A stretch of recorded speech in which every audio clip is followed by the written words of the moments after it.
is the Revisionary Podcast with your host, Juan Carlos. The Revisionary Podcast. Hello, and welcome to another episode of the Revisionary Podcast. And as always, I'm your host, Juan Carlos. So I am actually very, very excited to be here today with you guys.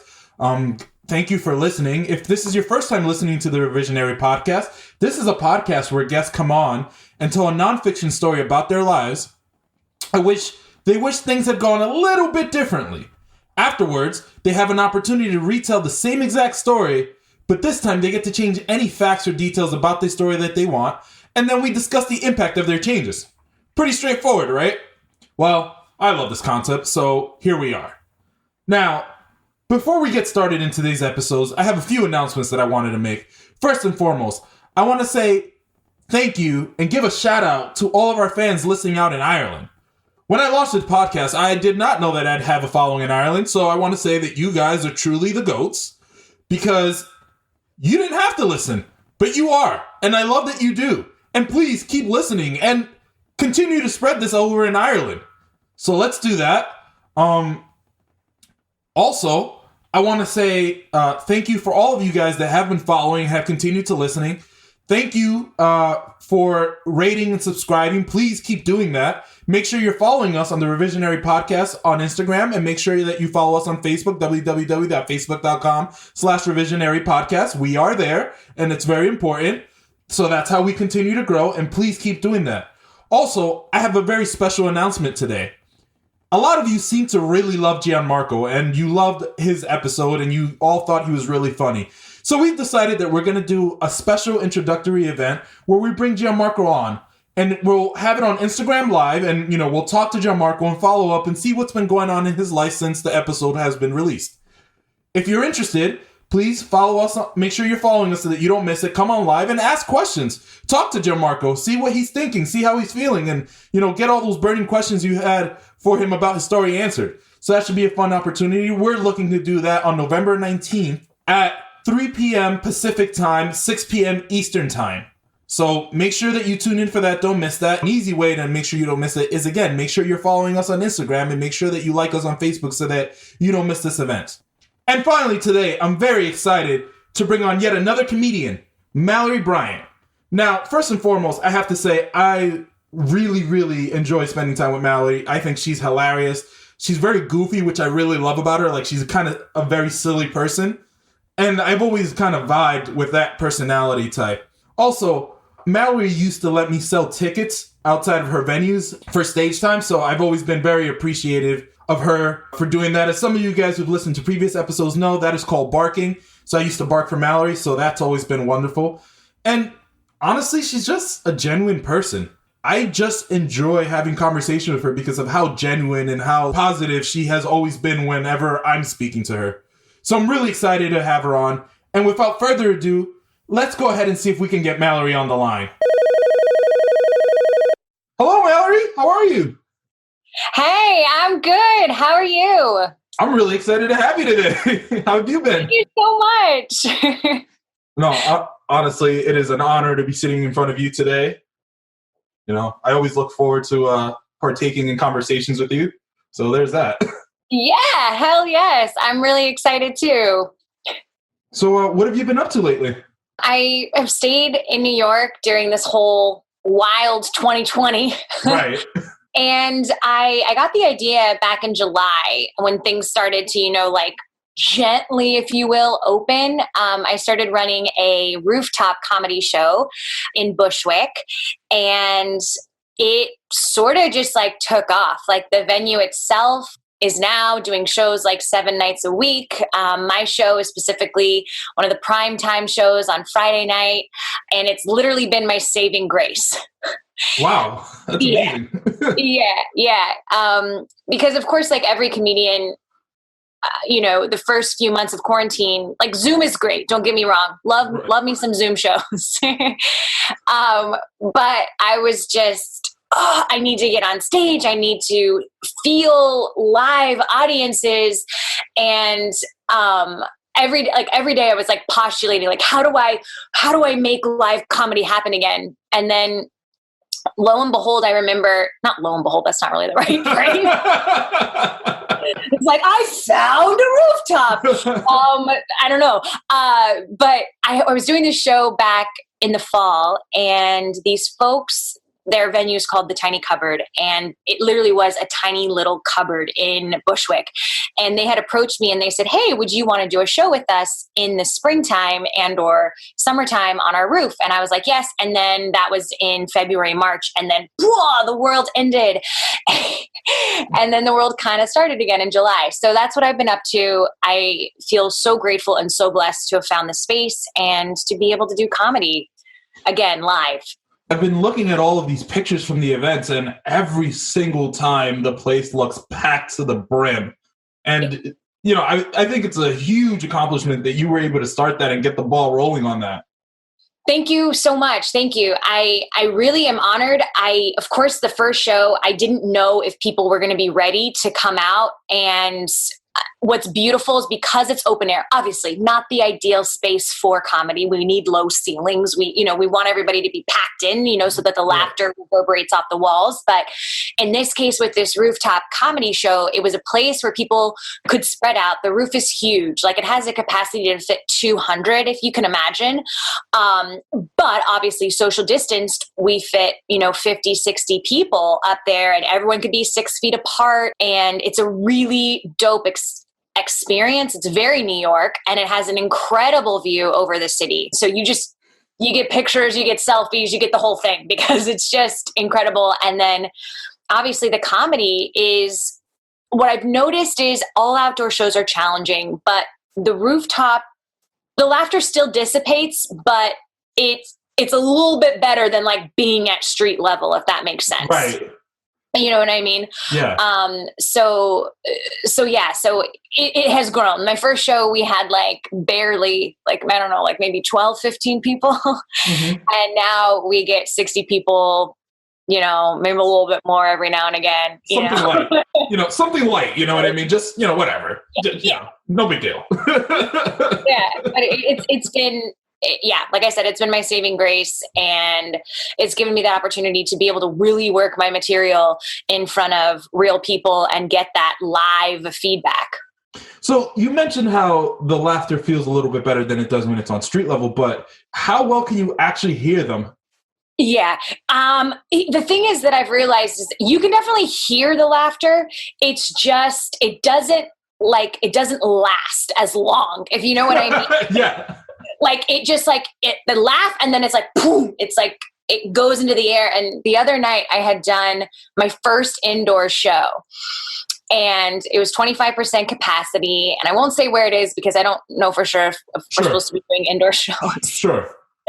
And there was about 20 people in this space that could hold, 80 to 100, right? And just hearing 20 people laugh in, low ceilings, having a microphone that would also, vibrate off the walls, the reverberation of the laughter was like, oh my God, these 20 people sound louder than outdoor comedy with, 50, 60, right. Wherever you are, 100 people. And you're like, holy shit. I had forgotten my first indoor show. Because it's been 7 months, I had forgotten what indoor laughter felt like and sounded like. I was so used to outdoors, which granted, hell, outdoors saved me, because what else, Zoom is wonderful, but you know what I mean? So it definitely, it's weird. It's like you totally hear it. Absolutely. Because when you have that many people on a roof, you're going to hear the laughter, but it's not as, I don't know if the word is boisterous but obviously because it's open air, so it just dissipates really quickly. Fair enough. No, it makes absolute sense. You would think that doing these outdoor shows, there'd be less pressure, because whether you're bombing or not, you really don't know.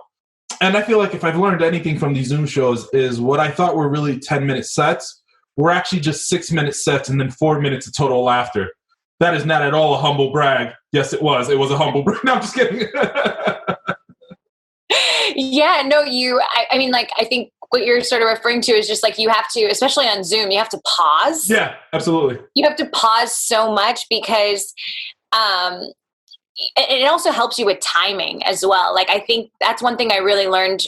If anyone, could say this, but like, I did learn a lot from Zoom.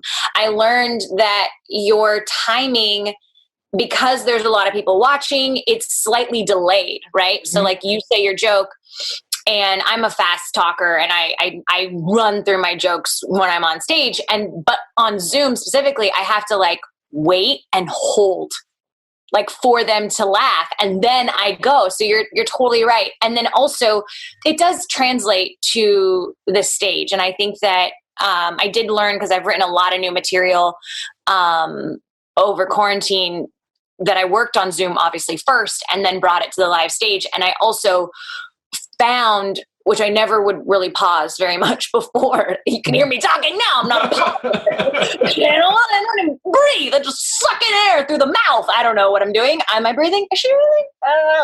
I don't know.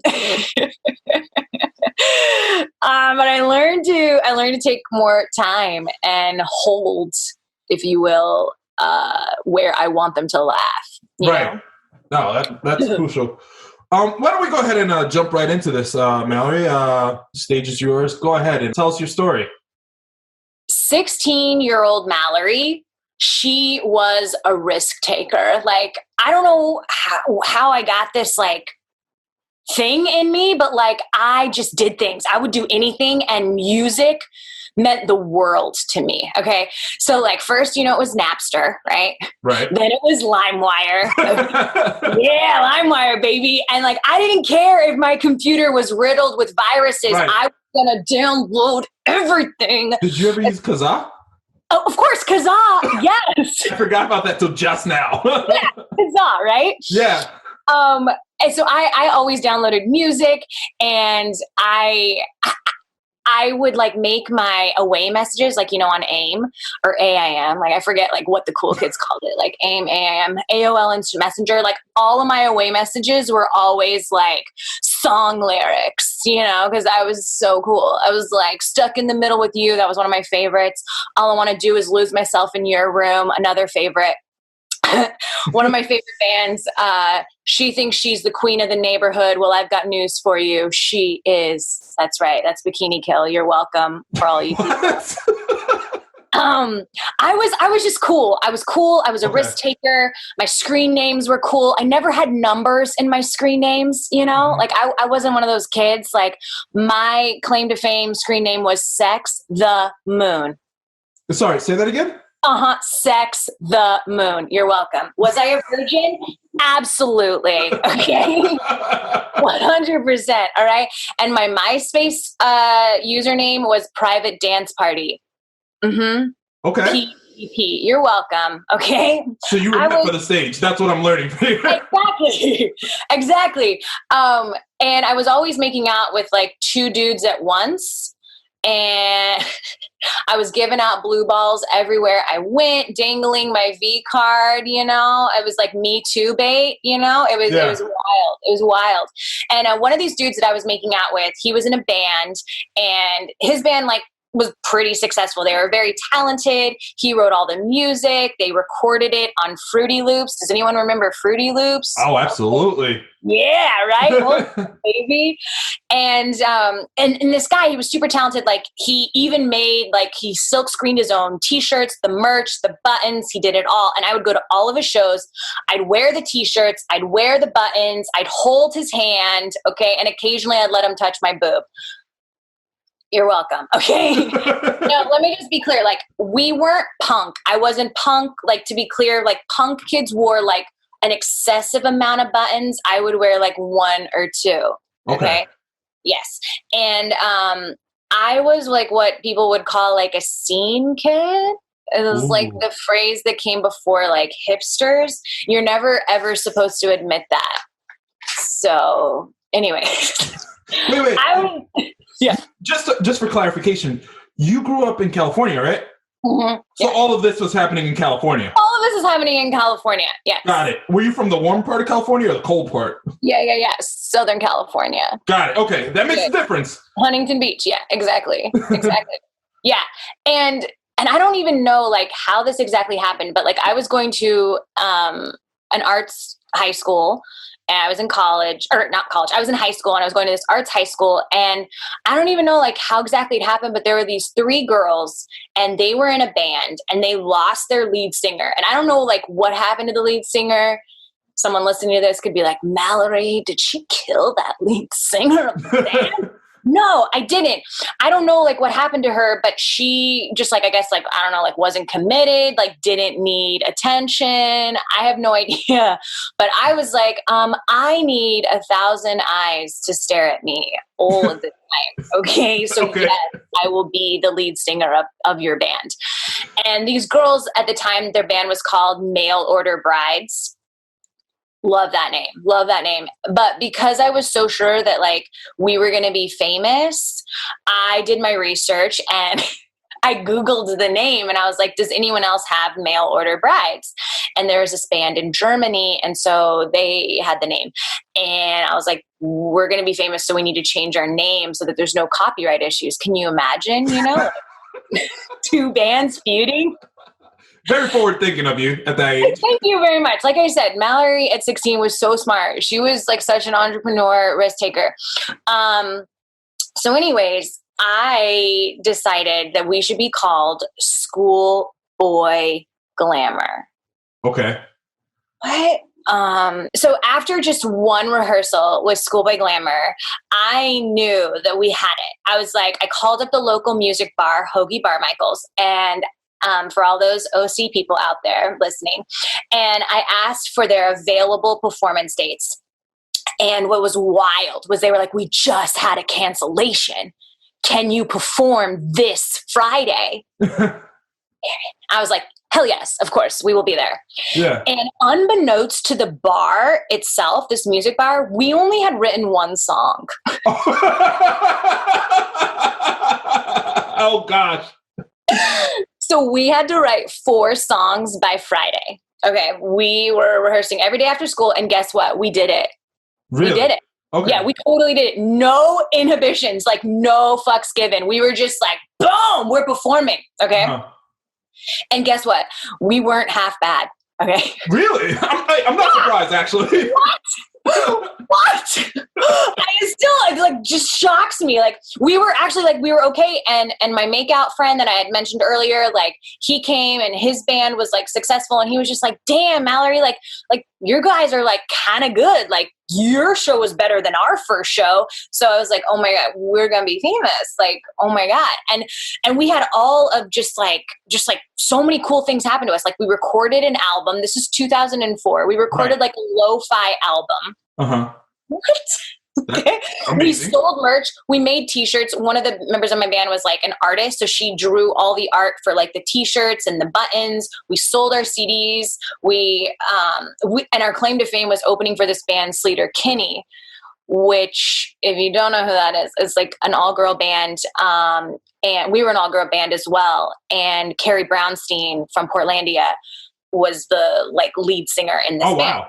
Yeah. Big deal. Okay. And what I realized was like performing in SBG, Schoolboy Glamour, was like the greatest time of my life. Right. I never felt so alive. The way it just like magically worked, like writing, performing, even selling tickets. Like there was like no red tape. Like we just had like unbridled ambition. Like I'd be at school and I'd like write, like I'd be like, school math, whatever we were doing. And I'd just be like writing songs. And then in the afternoon, we just would like make the music. And the weirdest, this is what I think is really funny. Okay. So like, we also like for all these shows that we played, we had to like sell tickets. So it was like kind of like a bringer comedy show, but it was like a bringer musician show. So we'd have to sell tickets, and I was really good at selling tickets, and the other girls were like so. And so I made them each have to sell 10 tickets. Oh, why am I getting like PTSD flashbacks from hearing you say that to people, huh, Malorie? Tell me why. Yes, I was brutal. I'd make these girls sell tickets, and I'd tell them if they didn't sell tickets, then they'd have to buy the tickets themselves. Oh, it was bad. And what's so wild to me, because as I'm like replaying this story in my head, I'm like we would make, like we'd sell, I don't know, like maybe 400, 500. I remember one time we sold $800 worth of tickets, and we'd give that money to the bar and we didn't get anything back. Oh God. Yeah. Wow. That's such a ripoff. Nothing back. There was but we were literally just paying to play. Like, right. No percentage back, nothing. I don't know. So, but it was still thrilling. Like, and to think, I was like, what were we doing? I don't know. But I was having the time of my life. And, right. And then for some reason, I don't know how this all happened, but we all had like the same dream. And the dream was college. Oh, the biggest scam in America. Well, one of the biggest scams in America. And so I decided that my real dream was not School Boy Glamour. It was actually musical theater. Of course. Right? And which I knew musical theater would then lead to Broadway, and then Broadway would then lead to me getting my own TV show. Right. And then I would become Tina Fey. How much of the Tina Fey name have you acquired thus far? Are you just at the T still, or do we have the "na" added yet? Oh my God! Yeah, that was like my trajectory. Right. And I ended up going to NYU, and it was a dream come true. It was like, oh my God, this is my dream, right? But ironically, going to NYU crushed all of my dreams. Oh, please do explain. Oh my God. It was I don't want to use the word traumatic, but it basically it just killed the flame that I had to be a performer. And I didn't sing for years after graduating. Really? Why? Yeah. So they say that college is about breaking you down. Uh-huh. At art school. Art school is about breaking you down and teaching you techniques so that when you enter the real world, you are stronger than before at 18 years old. And what they didn't do at NYU was they broke you down, but they forgot to put you back together. That was like, yeah. And you went through Tisch, correct? Yeah. Mm-hmm. But okay, never mind. I have more questions about that later, but go on. Yeah. So you can ask me if you want, but yeah, basically I graduated from musical theater school. I went on a small theater tour. And then I did a regional production of Hairspray. Fun story. If anyone's familiar with Hairspray, there are, like the black kids and there are the white kids. And okay. I, being mixed race, black and white, I played a white kid, but I understudied all of the black gals. I was gonna ask, but yeah. So that was me, and it was around that show that I realized everyone was super happy and super grateful to be there, and I was grateful to be there, but I was like, this is not what I want to do. Like something's missing, and I stopped singing. I stopped auditioning for musicals and everything. And I just stopped everything. And I became a waitress, and I just tried to figure out what am I supposed to do with my life? And I was in therapy. And then in therapy, I was like, I'll try an improv class. And 5 years later, here I am as a stand-up comic. Look, that's a beautiful place to be. And it's interesting because I'm seeing elements of that, clearly elements of that are served. So for those of you guys who are listening and haven't had the pleasure of meeting Malorie, I joked earlier about the ticket and the PTSD, but the reason for it is because one of the things that Malorie does well is she works with a lot of the barkers down on West 4th Street and in the Village. So if you've ever been in the West Village, those people who come up to you selling you comedy tickets, a lot of them really kind of report to Malorie. Tell me if I'm wrong. You're totally right. You're totally right. And when I saw myself as that 16-year-old kid selling tickets and then having to sell tickets for comedy shows, it kind of came full circle. I was like, yeah, I am good at this. I am a salesperson. I'm not going to be, I'm not going to hide behind the fact that I can sell something well. No, look, you're phenomenal at it. And also, the other thing that I thought was interesting was that you mentioned, you had a stint as a waitress, but I feel like that's part of the journey, right? How many artists, and I mean actors, comedians, whatever it is, spent some time working in the service industry because it gave them the flexibility to go in and out for auditions as needed. 100%. Yeah. And that was what I was doing when I was trying to figure out, like, when I decided I no longer liked musical theater. I still love watching it. Don't like doing it though. So, don't like dedicating so much time and hours to that. But so waitressing it was great for me. I loved it. I mean, hated it. I made a ton of money. I worked at a super fancy nightclub. I was a bottle waitress for 6 years. I made so much money, paid off a lot of my student loans, most of them. And just got to like, and it was actually, I'd met a lot of famous people. I'd served a lot of famous people, and that was cool. And one guy that I served was like a entertainment lawyer. And he was connected to a lot of different like famous people. And he actually had said to me one night when I was waitressing at his table, he was like, "Wow, you're really funny." And I was like, "Okay." He's like, "Please tell me you're not an actor." And I was like, "Oh, I'm an actor." I was still trying to be Tina Fey. Granted, I know she's a writer, but like turned actor. But I was like, yeah, like, he's like, "You know what? I think you're really funny. And I think if you did stand up, I think it would open doors for you." Right. That I think if you just if you try to enter this world as an actor, he's like, "I don't think you're going to get what you really want." And then in that same week, I was in an improv class at that time, and there was a comic in the class, or an improver in the class, who was a stand-up comic and a very successful one. And he was, just doing improv just for fun. Mm-hmm. And he told me, he was like, "You're really funny. You should do you should do stand-up." And I never thought of myself as a funny person. Never. Right. I was right. I don't know. Like, I'm a performer. I don't know what to do with that. Like, I'm trying to be an actor, like, I'm trying to be on Parks and Rec, The Office, 30 Rock, the best shows. I'm trying to do that. But for whatever reason, it's not working. And then I found stand-up, and stand-up was, at the time, School Boy Glamour, my band, was the best thing that ever happened to me and the most alive I ever felt. And then when I did stand-up, it felt even better. This all makes sense because you have some of the most epic act outs on stage, like just the expression and the eye, like, it's sometimes to like really hammer a point. You become big if you get what I'm saying, like, you know what I mean? Like, you open, and it's interesting now that I know that this is where it comes from. Yeah, exactly.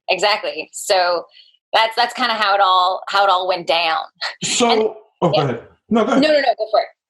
I was going to say, so if you could change anything about your story, and what exactly would you change? How would the changes be implemented? Okay. You ready for this? No. All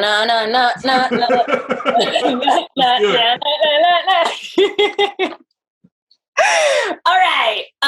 So it'd be real simple. Okay. So I would travel to the future, 2020, and I would watch Hassan Minaj's Patriot Act, where he does an episode on colleges.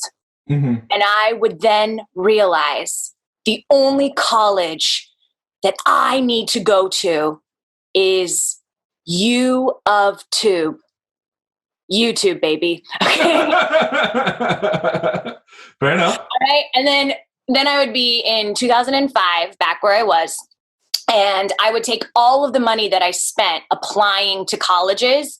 And back in my day, college applications were like anywhere from $60 to $100. And I applied to 14 colleges. 14! And I would take all of that money and I would say, "Oh, I'm not going to go to college. I'm going to YouTube." I take that money and I would spend it on School Boy Glamour going on tour. Okay, fair. Yeah. So we would hit the road, all right? And my drummer, she had this cute little hatchback, and we'd perform all up and down the West Coast, and reporters and bloggers, they would love us, and they'd ask us the same question.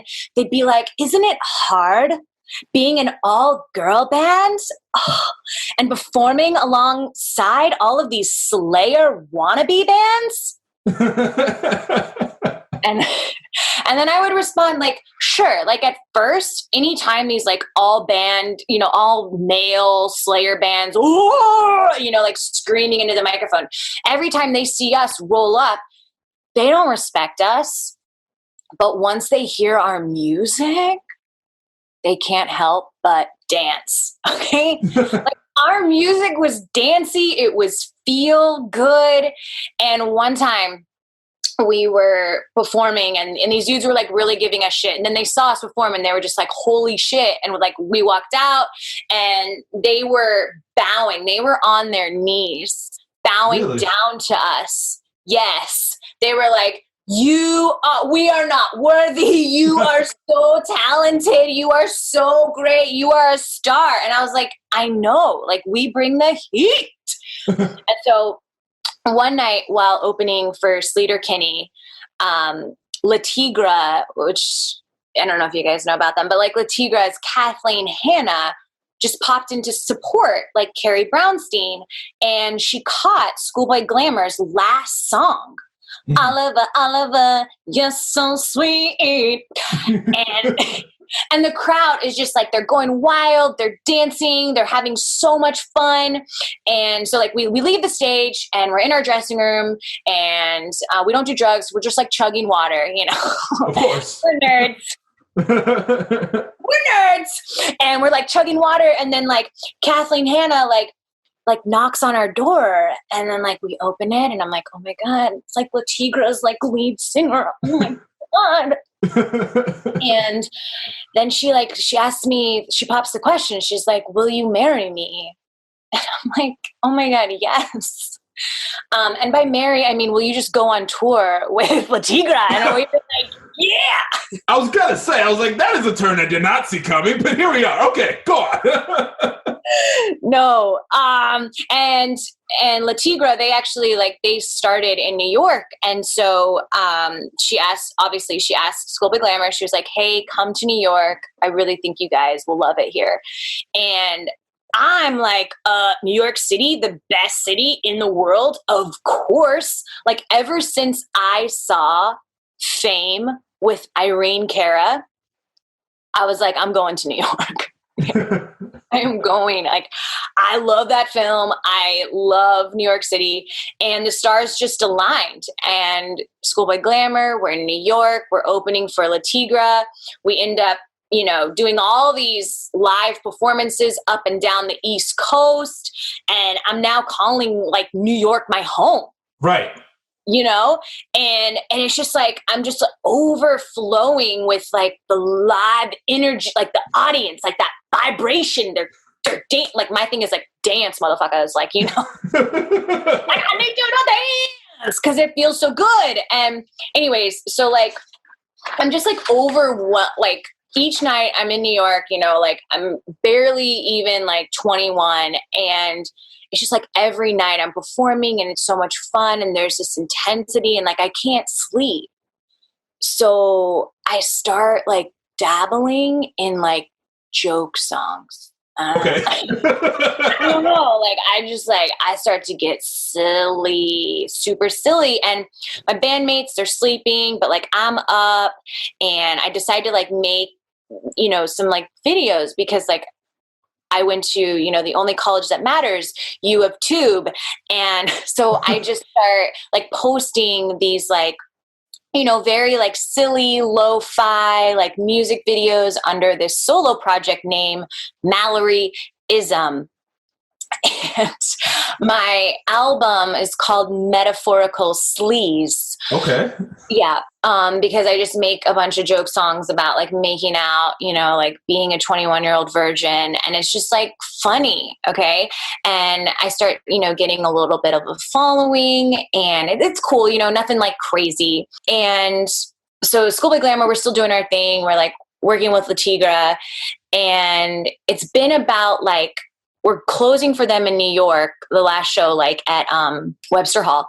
Okay. And it's like, I'd realized we'd been on the road now since like the West Coast tour and then this East Coast thing for about 3 years. Mm-hmm. And it like takes a toll. Like being on the road, like we're not rich, like we're not famous, like we're not like, freaking going to hotels. We're like sleeping in cars. We're like, we're like sleeping on people's couches, and it's like taking a toll on our bodies. And my drummer is just like, Mal, like I can't do this anymore. And so she goes back to California.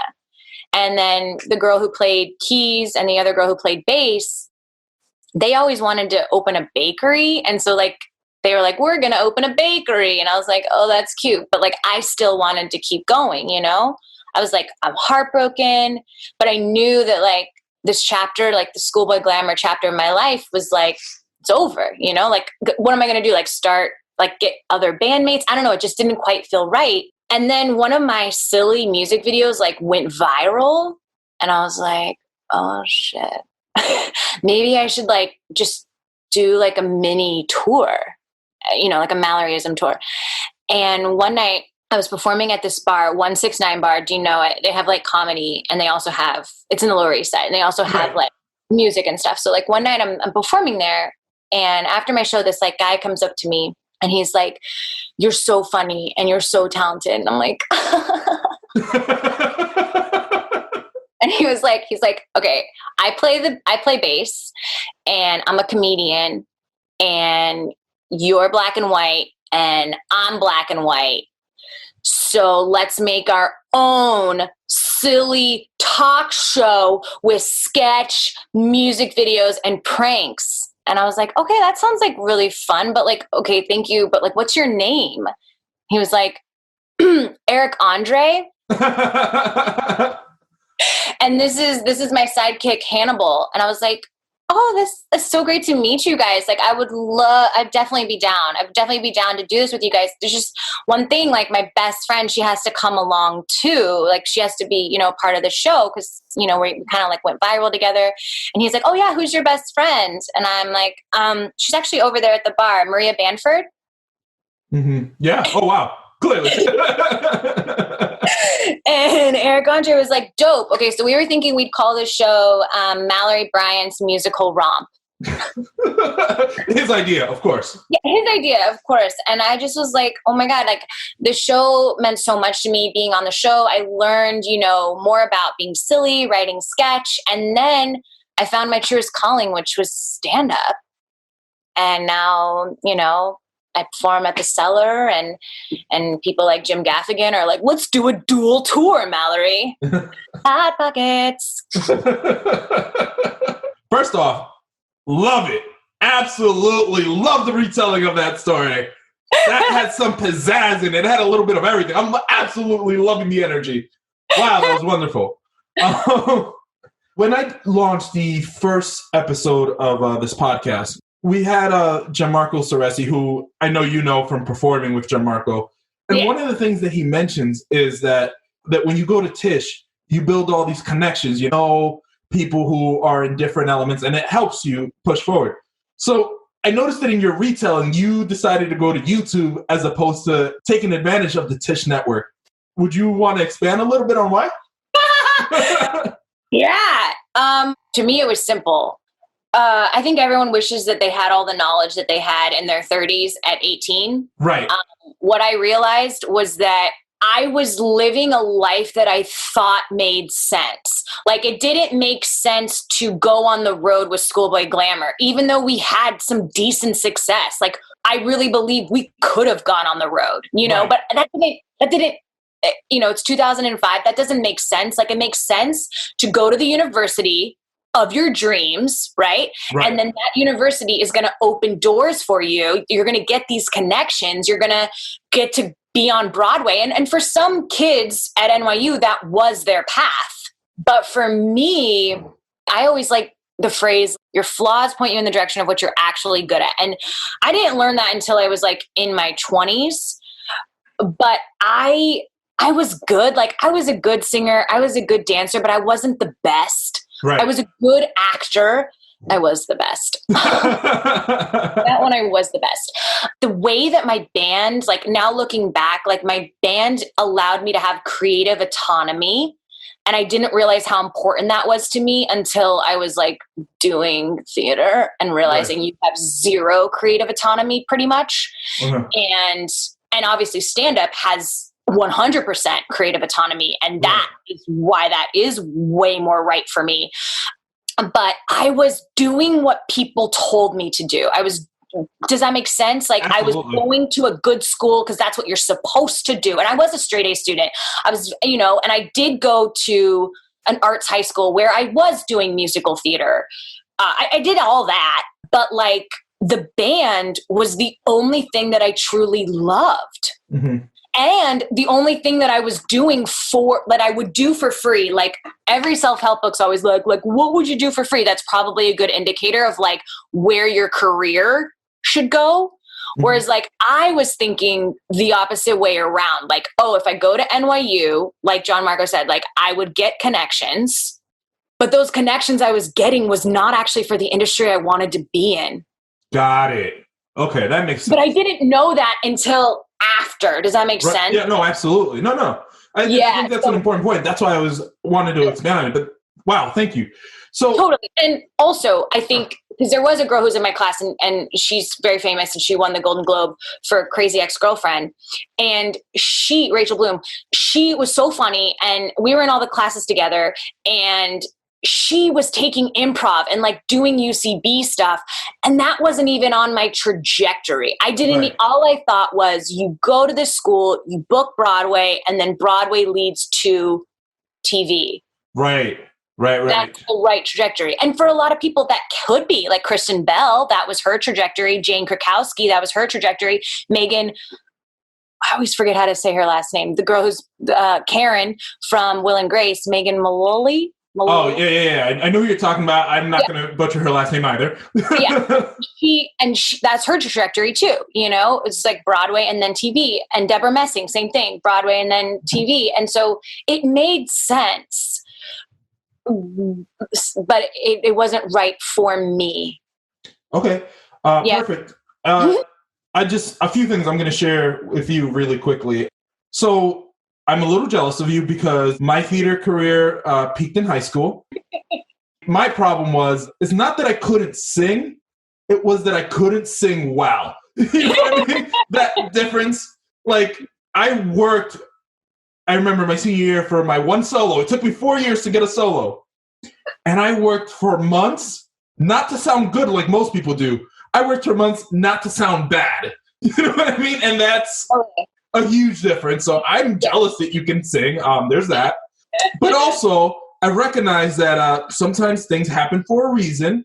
Totally. And I've always said that if I could sing and had a six-pack, I'd probably never wear shirts and probably be a bad person. So there's that. So here we are. 100%. Yeah. And I know that I believe all of the things happen the way they're supposed to happen because at the end of the day, like I love stand-up comedy. Being in the band was great, but telling jokes is way better and way more my speed. Cause I could never have survived on the road. Like I'm not a road type person. Yeah. And I even watched to prepare for this. I watched my favorite band, La Tigra, when I was in school. I watched the documentary about, Kathleen Hanna, who is the lead singer of all these different bands. And they literally said like how hard it is to be on the road. And when you're a successful band, but even if you're not like, when you're not super famous, but you're a band that's successful and they have a following, like the road is rough, and that's not my personality. I would never want to like be on the road like that. That's